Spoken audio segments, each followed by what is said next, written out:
ছোটবেলা থেকেই আমার অভ্যাস হয়ে গেছে ওয়েভের উল্টো দিকে হাঁটার। চারপাশে তাকাই, একদিকে ব্রাজিল আরেকদিকে আর্জেন্টিনা। হলুদ নীল আর নীল সাদা পতাকায় ফেসবুক, পাড়া, আড্ডা সব ভেসে যায়। সবাই চিল্লায়, তর্ক করে, গলা ফাটায়। মনে হয় দুনিয়ায় ফুটবল বলতে এই দুইটাই আছে। কিন্তু এই ব্রাজিল আর্জেন্টিনার মাঝখানে আমরা কিছু পাগল আছি, যারা চুপচাপ এক কোনায় দাঁড়িয়ে লাল সবুজ পতাকা ধরে রাখি। আমরা পর্তুগাল সাপোর্টার। আমাদের সংখ্যা কম, স্ট্যাটাস দিলে একটা লাইক পড়ে, কেউ পাত্তা দেয় না, কিন্তু ভালোবাসাটা কম না। কারণ আমরা সাপোর্ট করি রেজাল্ট দেখে না, প্লেয়ারের হাইপ দেখে না।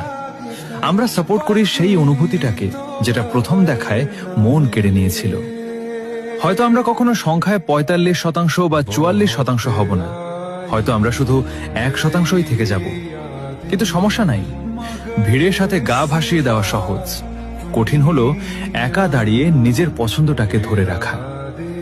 আমি গর্ব করে বলি, আমি পর্তুগাল।